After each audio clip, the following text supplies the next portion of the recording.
The dinner they prepared. I didn't raise my voice when my father called me a freeloader. I didn't slam anything. I didn't demand an apology or list everything I had done in the past 3 years as evidence of my worth. I just looked at him across the dinner table. The same table I had paid to have repaired after the leg cracked last January. The same table where we had eaten quietly together through the worst year of both our lives, and tried to understand how a man who had once told me he didn't know what he would do without me could now look me in the eye and mean what he had just said.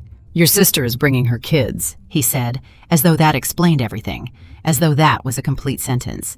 "You've stayed here long enough." I asked him if he was joking. He smiled. "No," he said, "I'm serious." I walked out without another word. The next morning, I woke up to 48 missed calls. That was when I understood that something had gone very wrong for them. Gee. My name is Cassie Brennan. I am 34 years old, a captain in the United States Army, and for the past 3 years, I had been living in a house in Knoxville, Tennessee, that was never supposed to become my battlefield. The night it all collapsed did not begin like a confrontation. It began like something rehearsed. That was the first thing I noticed when I came through the front door that evening. Not immediately, not consciously, but in the specific, low-frequency way that years of training had taught me to register threat before I could name it. The kind of noticing that doesn't announce itself, but sits in the back of your awareness like a hum you can't locate. My father doesn't cook. He hasn't cooked since my mother passed. Not really, not the way she cooked, not with intention. He microwaves things. He orders from the same 2 places on rotation. He keeps the refrigerator stocked with the same items every week and eats them in roughly the same order. A man whose relationship with food had become entirely transactional after the person who made it meaningful was gone. But that evening, there was roast chicken, mashed potatoes, green beans with butter the way my mother used to make them on Sundays. The smell hit me when I stepped through the door. Warm, familiar, the specific combination that meant home in the version of my life that existed before everything changed. I stood in the entryway for a moment, my bag still on my shoulder, and let the smell settle around me. Something about it felt wrong. Not the food, the context. "Smells like Mom's kitchen," I said, setting my bag down by the chair. He didn't look at me right away, just nodded, almost too casually. Thought it'd be nice. That should have been my first warning. We ate in silence for the first few minutes. Not the comfortable silence we had developed over 3 years of shared evenings, the silence of 2 tired people who had learned that presence could sometimes do what words could not. This was a different kind of silence, stretched, waiting.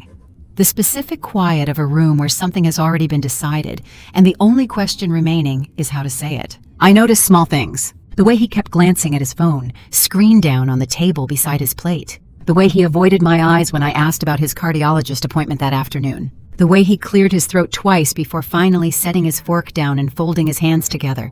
A gesture so deliberate, so prepared, that I recognized it for what it was.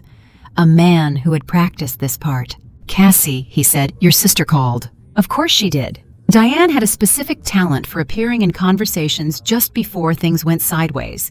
4 years older than me, she had spent most of her adult life moving between situations she hadn't prepared for and people who absorbed the damage when they didn't work out.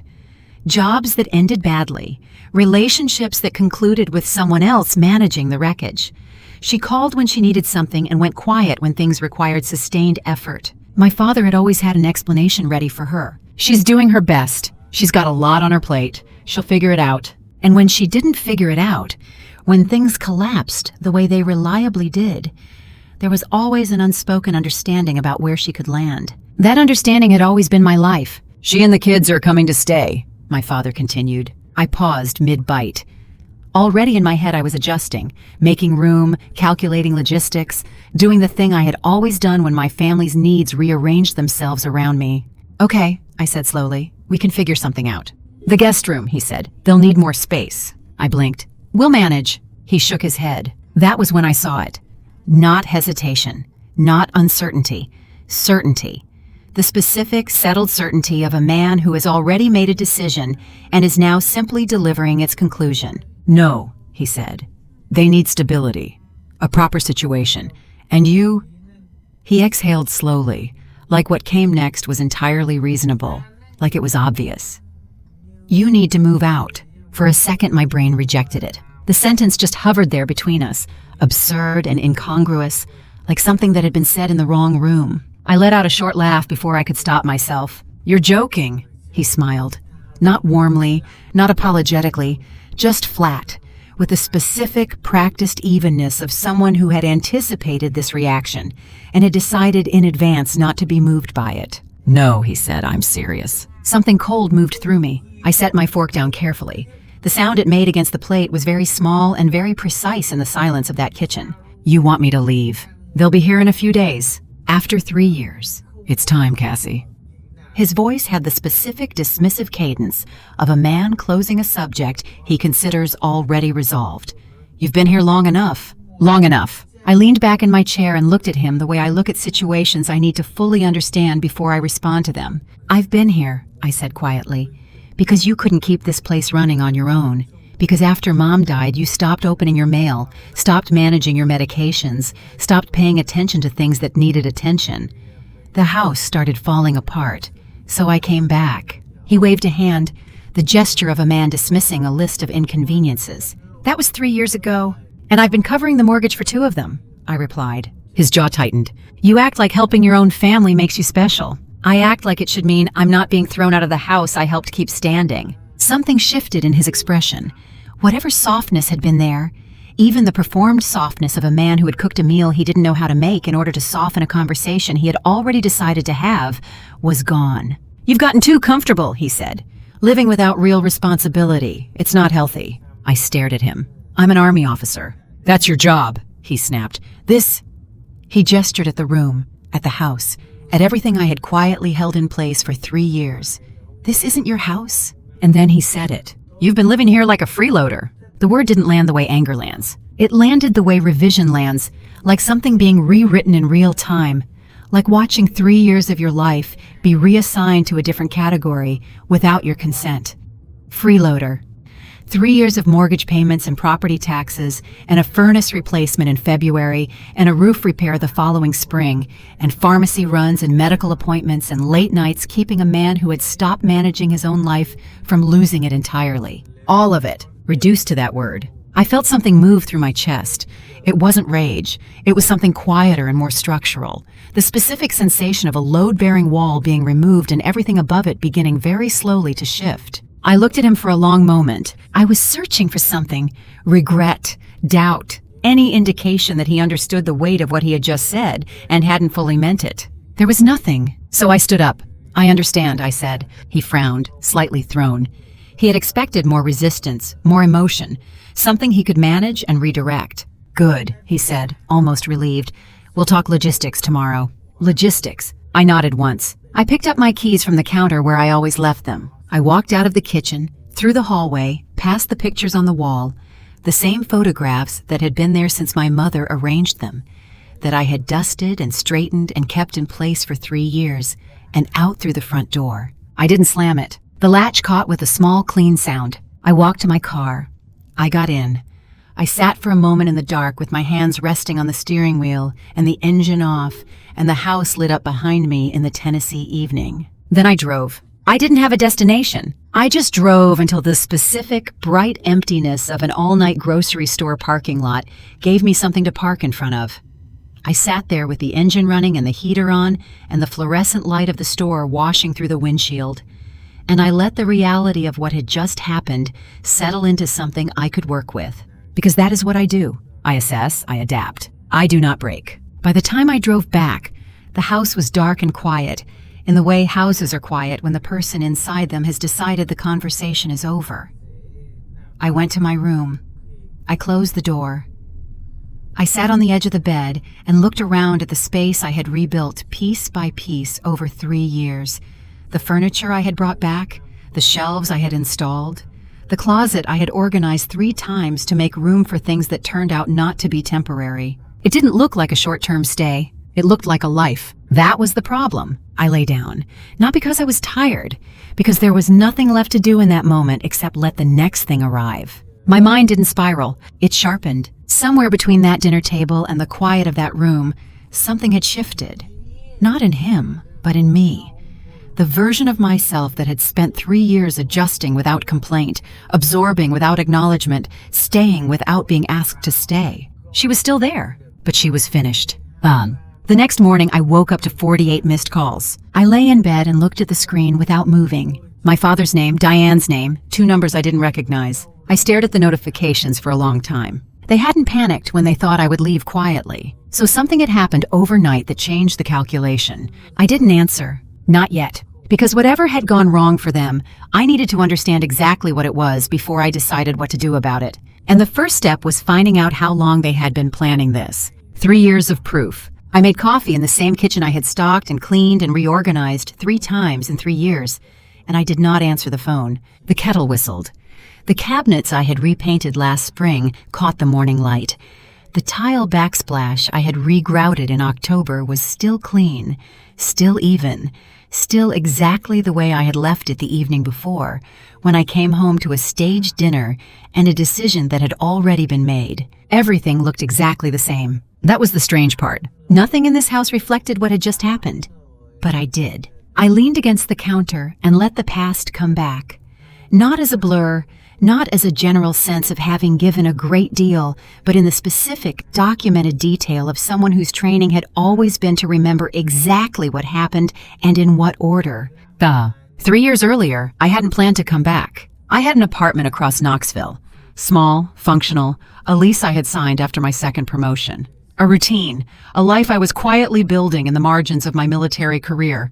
The kind of life that doesn't look like much from the outside but feels like something when it's yours and you chose it. Then my mother got sick. It wasn't a slow decline. There was no extended period of adjustment, no gradual preparation for what was coming. 1 month, she was managing the household the way she always had, efficiently, without complaint, with the specific competence of a woman who had made the invisible work of a family look entirely effortless. The next month, she was in a hospital bed at University of Tennessee Medical Center, my father sitting beside her in a plastic chair, looking like someone had removed the floor beneath him without warning. She passed in early spring. My father did not fall apart in the visible way. He didn't break down at the funeral. He didn't ask for help in words.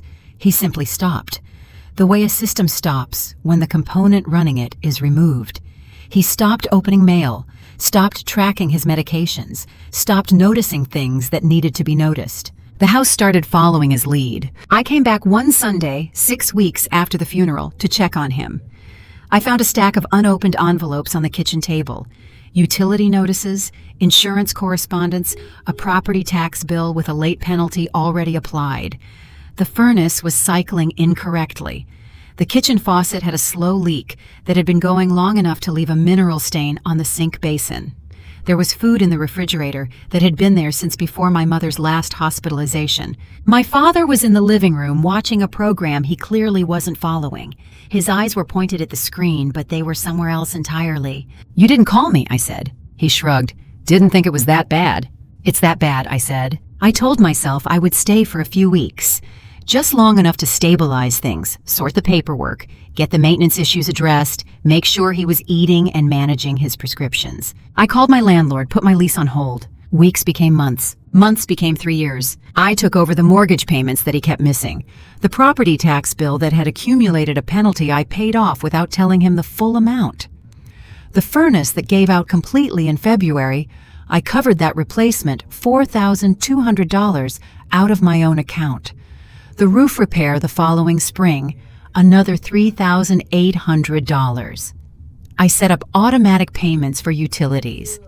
I organized his financial paperwork into a system he could theoretically maintain himself and accepted, gradually, that he wouldn't. In between all of it, I still showed up to my job. Early mornings at the base, training cycles, reports and evaluations, and the full weight of a military career that did not pause because my personal life had reorganized itself around someone else's need. I adjusted my schedule. I declined assignments that would have required extended time away. I said no to opportunities I would otherwise have taken, quietly, without making a production of it, the way you make sacrifices you've decided not to account for. I cooked. I tracked his medications. I drove him to appointments when he insisted he was fine and clearly wasn't. On evenings when everything slowed down, we sat in the living room and watched the same programs we used to watch when my mother was still there. and sometimes he would look over at me and say, "I don't know what I'd do without you." I believed him. That was my error, not in giving, but in believing that being needed and being valued were the same thing. They are not. Being needed means someone benefits from your presence. Being valued means they understand what that presence costs you, and they hold it accordingly. My father needed me. He had stopped valuing me somewhere along the way. I just hadn't seen it happen. Diane, on the other hand, had remained exactly what she had always been. She called occasionally, checked in with just enough frequency to maintain a thread of connection without ever pulling it toward anything that required real effort. There was always an explanation for why she couldn't come by, always something that made her unavailability sound like a circumstance rather than a choice. The kids were exhausted, the car was unreliable, work was unpredictable. My father never questioned it. He had a different accounting system for Diane, one where her absences were explained and her presence was celebrated, where her needs were framed as urgent and her failures were temporary. What I didn't know until the morning after that dinner was how specific those needs had become and how long they had been planning around them. I set my coffee down and opened my father's shared desktop, an old system he used occasionally, never with any particular care for what he left in it. I went to the sent folder. I almost didn't expect to find anything. My father wasn't organized enough to execute a plan in secret without leaving evidence, but I hadn't been looking before. I had been too busy running the house to audit the people living in it. The thread was titled Move-In Timing. My name was not in it. My father. Diane.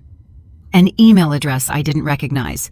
A property management company based on the domain, which meant Diane had already been in contact with someone about her current situation before any of this had been discussed with me. I clicked the first message. It was from Diane, sent 3 weeks ago. "We'll be there by Friday. Just need to know the room situation is handled.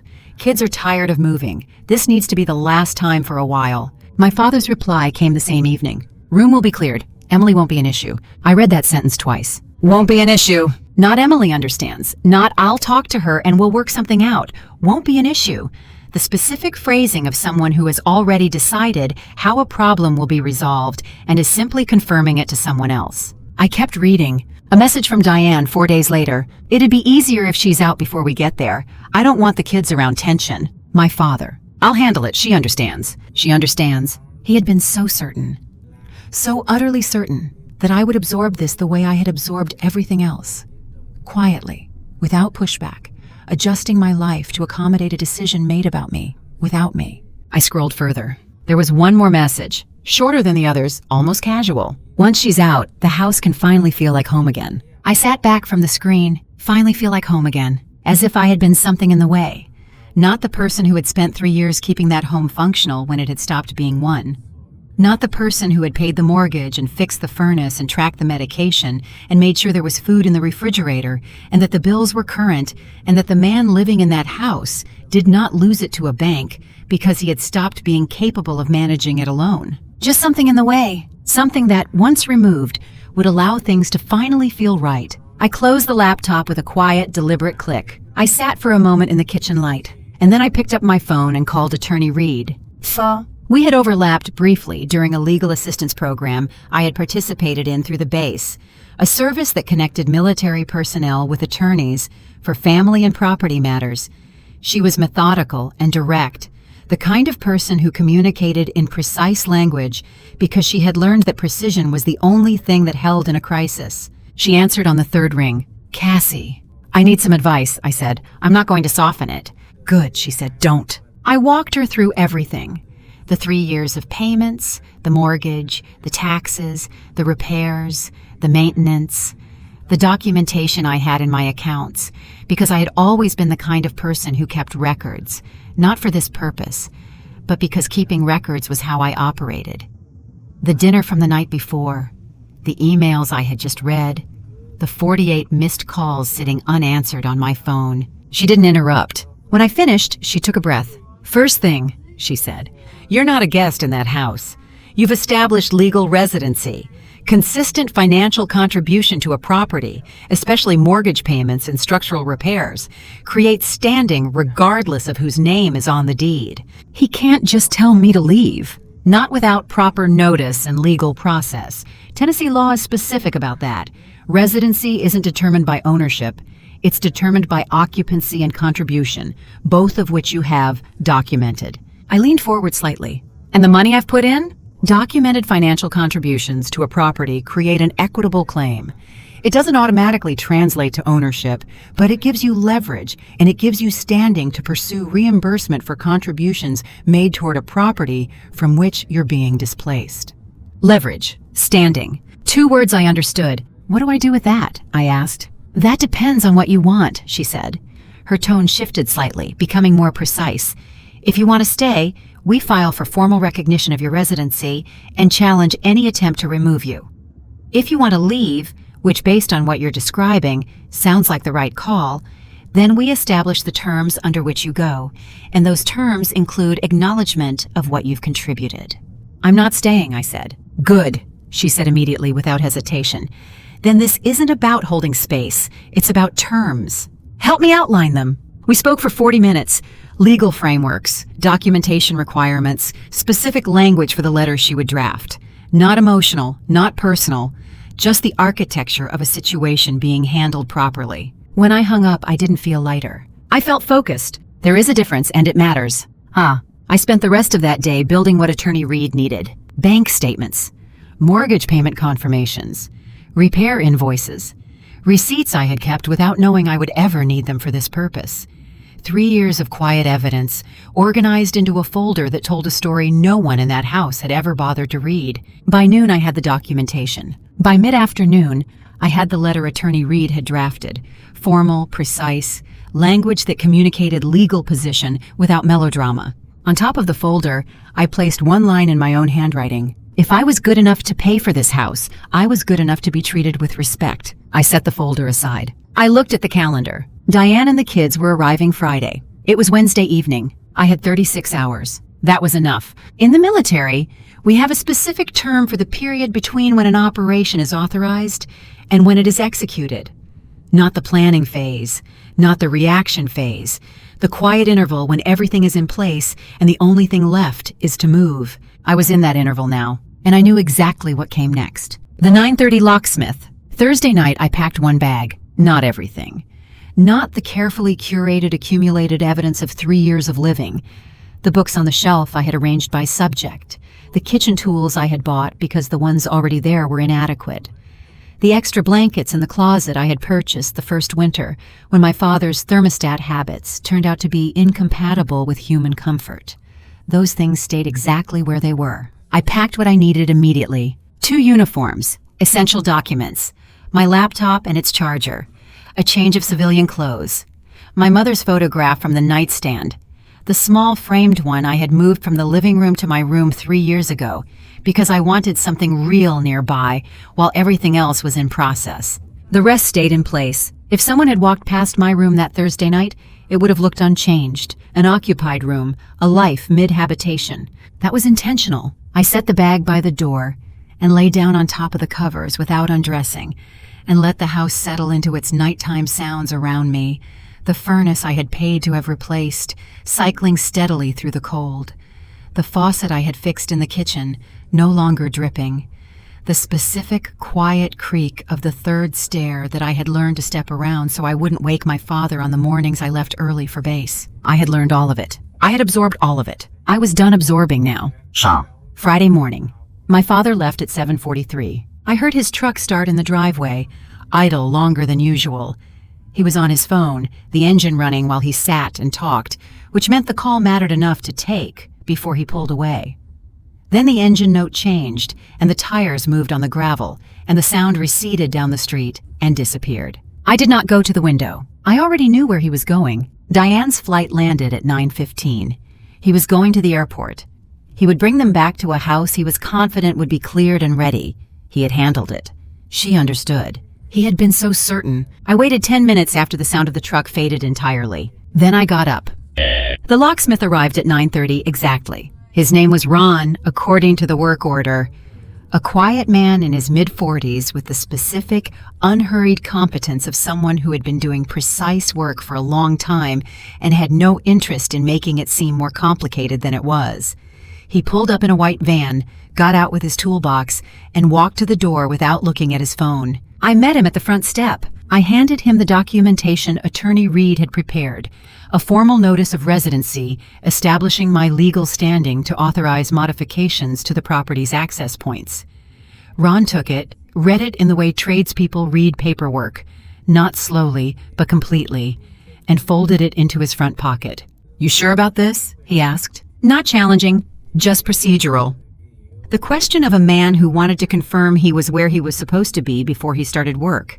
He couldn't undo. "Yes," I said. He nodded once and opened his toolbox. The sound of a drill is not dramatic. It's mechanical and specific, a high-pitched rotational whine followed by the clean resistance of metal entering wood, then the softer sound of the bit finding its depth.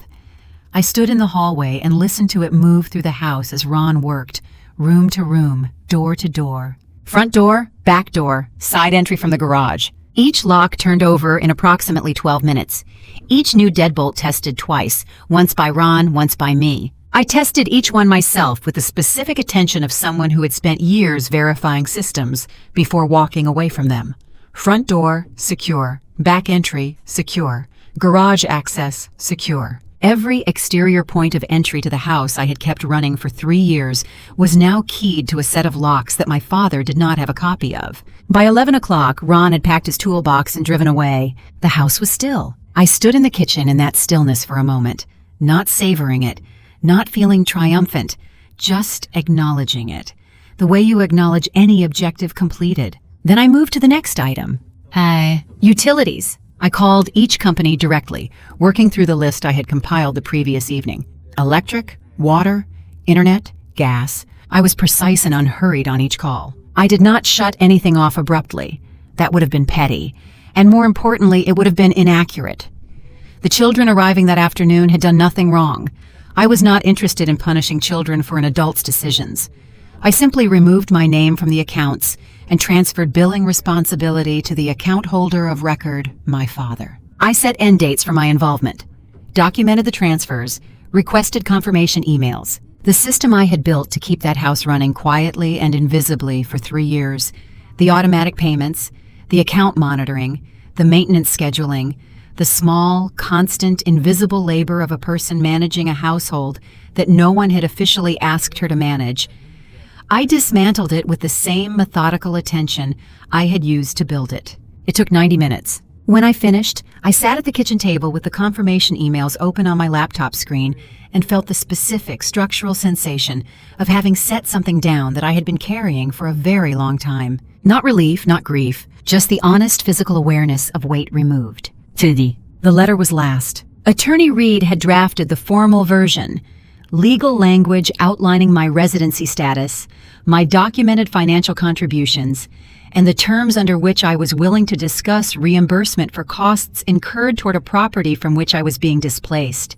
Clean, precise, impossible to dismiss as emotion. I printed it. I added the handwritten line at the top. If I was good enough to pay for this house, I was good enough to be treated with respect. I organized the supporting documents behind it. 3 years of bank transfers, repair receipts, mortgage confirmation statements, property tax payments, the specific, undeniable arithmetic of what I had done and when and for how much. I placed the folder on the kitchen table, exactly where we had sat 2 nights ago. Exactly where the roast chicken and the mashed potatoes and the staged dinner had been arranged to soften a conversation that had already been decided. I looked at it for a moment. Then I walked through the house one final time. Not slowly, not sentimentally, just once. A single pass from room to room with the deliberate, systematic attention I gave to any space I was about to leave. The living room where my father sat in the evenings, the television running in the background of a quieter grief than either of us had known how to address. The hallway with the photographs my mother had arranged and I had kept dusted and level for 3 years. The kitchen that had been reorganized to function. The bathroom where I had replaced the fixtures when the originals finally gave out. I didn't take anything that wasn't mine. That part mattered. I locked the front door behind me at 12:15. I got into my car. I did not look back at the house. By 12:38, the first call came in. By the time I pulled into the parking lot of the small apartment complex on the east side of Knoxville, a second-floor unit above a quiet duplex, unremarkable in every way, mine in every way that mattered, My phone had registered 11 missed calls. I carried my bag upstairs. I unlocked the door. I stepped inside. The floors were worn. The kitchen had a lighting fixture that produced a slightly uneven glow that I had already decided I was not going to replace. The space was smaller than anything I had lived in since my early 20s. It was completely quiet. It was completely mine. I set my bag on the floor, leaned against the counter, and looked at my phone. 48 missed calls. The number felt almost structural. The same people who had been confident enough to plan around my removal, who had written "won't be an issue," and she understands in emails they never expected me to read, were now trying to reach me with the specific, frantic urgency of people whose plan had encountered a variable they had not accounted for. I listened to one voicemail, my father. His voice was tight and unfamiliar in its tightness, not the voice of a man who was angry, but the voice of a man who was confused in a way that had tipped into something close to fear. "Cassie, where are you? The keys aren't working. What did you do? Call me back." No apology, just confusion. I set the phone down on the counter. At 2 o'clock, I drove back. Not because I had to, because I chose to, because there is a difference between being compelled and deciding, and I had spent 3 years being compelled. This afternoon, everything I did, I was deciding. I turned onto the street and saw them immediately. My father on the front porch, his phone in his hand, his posture rigid in the way of a man who had lost control of a situation and had not yet identified how. Diane in the driveway, pacing with one hand pressed to her forehead, her voice carrying across the distance in a rising, frustrated tone that I recognized from decades of watching her navigate situations she had created and blamed on other people. 2 suitcases by the front door, the kids nearby, 2 of them, young, confused, watching the adults with the specific alert attention of children who have learned that adult conflict often precedes disruption in their own lives. And the neighbors, the Pattersons to the left, doing something in their garden that had required very little actual attention for the past several minutes. The retired couple across the street, walking a dog whose pace had slowed considerably upon reaching a point of optimal observation. Knoxville neighborhoods are not loud places. They notice things quietly. I parked across the street and got out. The moment my father saw me, his expression moved through several things in rapid succession. Relief, confusion, anger, the recalibration of a man trying to decide which of these was most useful. "Cassie!" he called, stepping forward. "What did you do?" I walked up the driveway at the pace I used when I was moving towards something I had already decided about. "I secured my residence," I said. Diane let out a short, sharp sound. Not quite a laugh, something more brittle. "Are you kidding me right now? We just got here. The doors won't open." "I know. You can't lock us out of the house," my father said. His voice had found its footing, the firm paternal register he used when he wanted to communicate that the situation was being misunderstood. "Give me the key." I met his eyes. "For 3 years I have been paying for this house," I said. Not loudly, evenly. The specific measured cadence of someone delivering a factual briefing. Maintaining it, keeping it functional, covering costs that would have buried it without me. "You didn't have a problem with any of that." "That doesn't make it yours," he said. "No," I agreed, "but it means I have legal standing, and it means I don't leave without terms." Diane stepped forward, her voice sharpening. "There are children here, Cassie. They've been traveling since 6 this morning." I glanced briefly at the kids, tired, watchful, not part of any of this, and then back at her. "That's something you should have considered before scheduling my removal like a calendar inconvenience," I said. "Your removal," she started. "I read the emails, Diane." The words landed quietly. She went still. "The sent folder," I said. "Move-in timing. Won't be an issue. Once she's out, the house can finally feel like home again." I paused just long enough for each phrase to register. I didn't miss anything.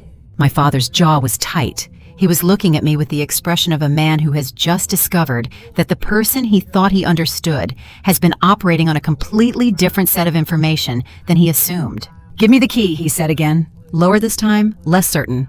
I reached into my pocket and produced one key. Just one. I held it out. "This opens the front door," I said. "I'm not interested in leaving children on a porch, but everything else, the utilities, the accounts, the maintenance responsibilities I have been managing, those are outlined in the folder on the kitchen table. Read it before you call me again." He took the key. His hand was tight around it. "This isn't over," he said. "No," I agreed. "It's not. That's what the folder explains." I stepped back. I gave them space to go inside, to find the folder on the kitchen table, in the place where the staged dinner had been set 2 nights ago, to read the 3 years of documented proof that I had carried and they had never once thought to acknowledge. Then I turned and walked back to my car. Behind me, I heard the door open, heard voices rise, heard the specific, escalating cadence of people encountering something they were not prepared for and discovering that preparation matters. I didn't stop. I got in the car. I pulled away from the curb. And for the first time in 3 years, the sound of that house, its arguments, its confusion, its friction, was not mine to absorb. It was simply noise, and I was no longer in range of it. What stays when you go? The apartment had terrible kitchen lighting. I never fixed it. There was something about the uneven, slightly warm glow it produced in the evenings, different from the flat, functional brightness of every kitchen I had managed for someone else, that I decided early on to keep exactly as it was, an imperfection I had chosen, a small, specific reminder that this space was not optimized for anyone's comfort, but my own. The floors creaked when I walked barefoot in the morning. The window above the sink let in the specific quality of East Knoxville light that arrived at an angle I had not anticipated, and turned out to be the best part of the day. The radiator in the bedroom made a sound at 2 in the morning that I had initially found disruptive, and had come within 3 weeks to sleep through entirely. None of it was impressive. All of it was mine. I stopped apologizing for the space approximately 10 days after I moved in, not in a dramatic way. I simply noticed one morning that I had stopped the internal accounting, the comparison of this place to what I had left, the quiet justification of every modest feature as temporary or acceptable for now. The apartment was what it was. I lived there. I had chosen it. That was enough. Work changed in the weeks that followed. Not immediately. The first 2 weeks, I was running on the specific, focused energy of a person who has just completed a significant operation and is still in the aftermath of it, the heightened alertness that doesn't know it can stand down yet. I showed up to base, did my job, came home, organized the documentation Attorney Reed needed for the ongoing process, slept. But gradually, something in the background of my professional life shifted. The pull that had been there for 3 years, the constant low-level awareness of everything waiting for me at my father's house, the mental bandwidth consumed by someone else's maintenance, was gone. I didn't notice its absence the way you notice a sound stopping. I noticed it the way you notice you've been breathing more easily than usual, and then realize you've been holding something in your chest for so long you had stopped registering it as weight. I started saying yes to things I had been saying no to. A leadership evaluation I had declined twice, citing scheduling conflicts that were real, but that I had not prioritized resolving. An extended training rotation that would have been impossible to manage from my father's house. A mentorship program for junior officers that met on Thursday evenings that had previously been occupied by a standing obligation to be available for whatever needed handling before the weekend. 3 months after I moved out, I received the promotion I had postponed. It did not feel like vindication. It felt like alignment, like something that had been waiting in the correct position for me to stop standing in front of it. The legal process moved the way Attorney Reed had told me it would, slowly, structurally, without drama. The folder I had left on my father's kitchen table did exactly what it was designed to do. It shifted the conversation from emotional to factual, from personal grievance to documented record. It is very difficult to dismiss 3 years of bank transfers and repair invoices as a misunderstanding. It is very difficult to look at a mortgage payment confirmation dated 2 years ago and claim the person who made it had no standing in the property. They tried. There were phone calls in the first weeks, not the 48 missed calls urgency of that first day, but a different quality of contact, more careful, more managed, as though someone had advised my father to approach me with less aggression and more strategy. I responded when it was legally relevant. I directed everything else to Attorney Reed. What I heard, in fragments, through one brief conversation with my father and the rest, through the structured communications of the legal process, was that the transition into the house had not gone the way Diane had planned. This did not surprise me. Diane had planned for a house to be available. She had not planned for the systems that made it functional to require active management. She had not planned for the utility accounts to need tending, the maintenance calendar to need monitoring, the small and constant and invisible labor of keeping a domestic space operational to fall on someone. For 3 years, that labor had fallen on me. In my absence, it fell on the house itself. The friction was not dramatic. There were no catastrophic failures, no emergencies I was called back to resolve.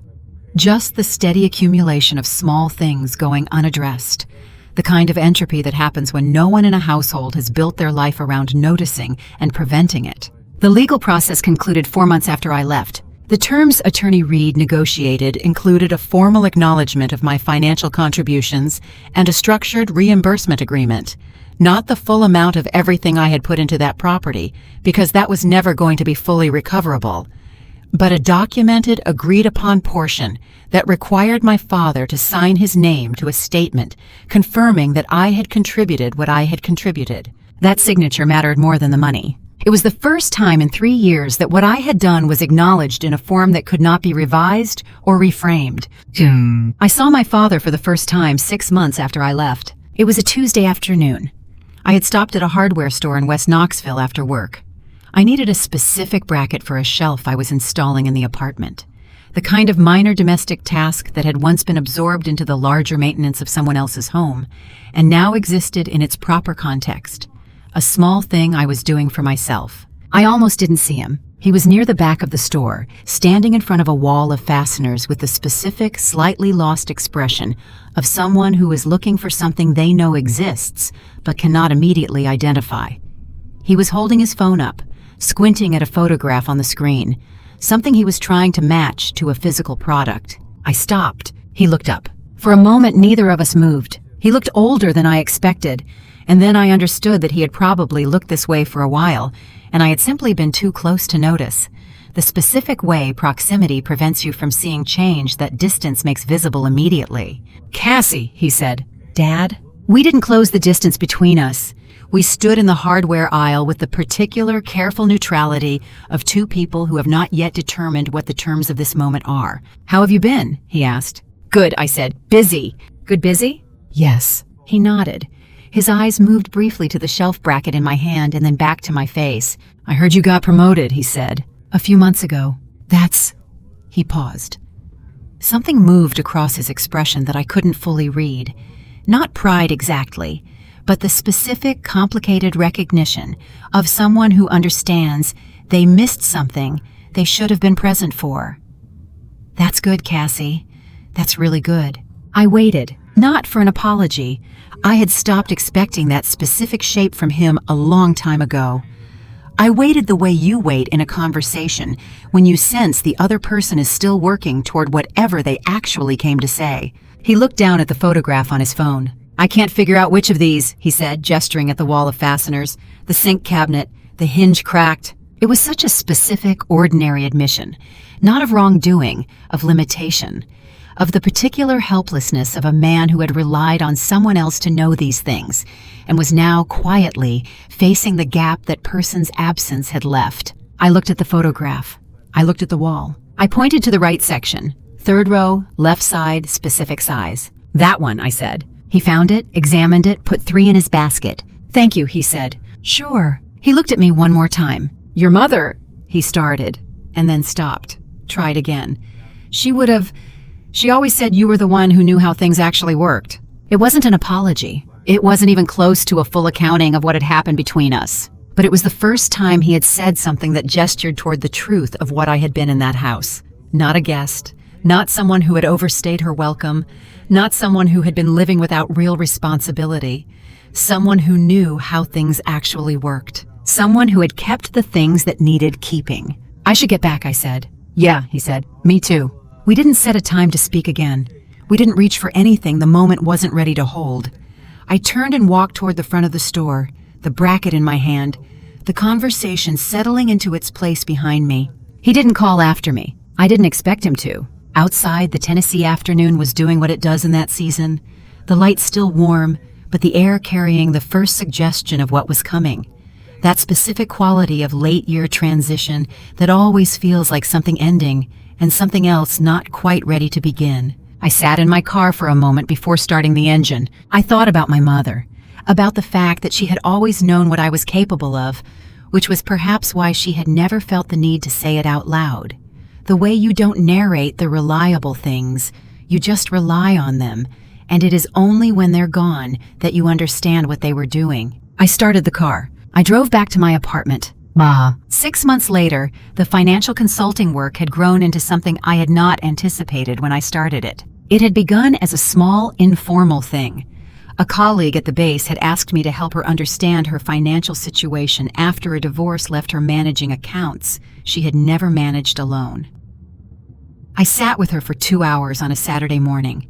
We went through everything: budget structure, debt prioritization, savings framework, the specific, unglamorous work of understanding where money actually was rather than where it was supposed to be. She referred me to someone else.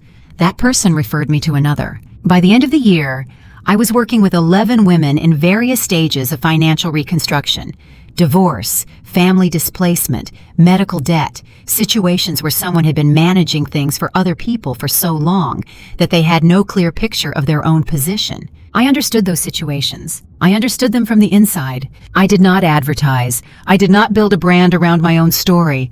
I simply showed up for the appointments, asked the right questions, organized the information, and helped people build a picture of their finances that was accurate rather than aspirational. What I gave them was not advice. It was the specific thing I had always had and never thought to name: the ability to look at a complicated situation clearly, without the distortion of emotion or hope or the pressure of what someone else expected you to see. Clarity. It turned out to be exactly what people needed most when things had gone wrong. One evening in December, I was at the apartment desk finishing notes from a morning appointment when I stopped and looked up at the room around me. The terrible kitchen lighting was on, casting its familiar warm unevenness across the counter. The shelf I had installed held the books I had chosen.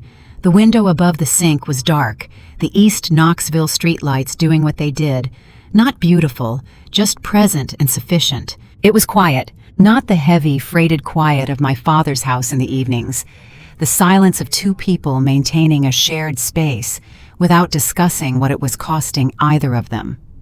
This was a different kind of quiet, the kind that exists when there is nothing in the room requiring management or vigilance, or the constant low-level attention of a person who has made themselves responsible for someone else's stability. Just quiet. I thought about the folder on the kitchen table. I thought about Ron the locksmith and his 12 minutes per lock. I thought about the hardware store and the hinge bracket and the specific, unceremonious acknowledgement that I was the one who had known how things actually worked. I thought about what my mother had said to me the last time we had spoken clearly, 2 weeks before the end, when she had taken my hand and held it with a grip much stronger than seemed possible, and looked at me with the particular focus of someone putting something important into words for what they understand may be the last time. "You always carry more than you let on," she said. "Make sure someone knows." I hadn't understood it then. I understood it now.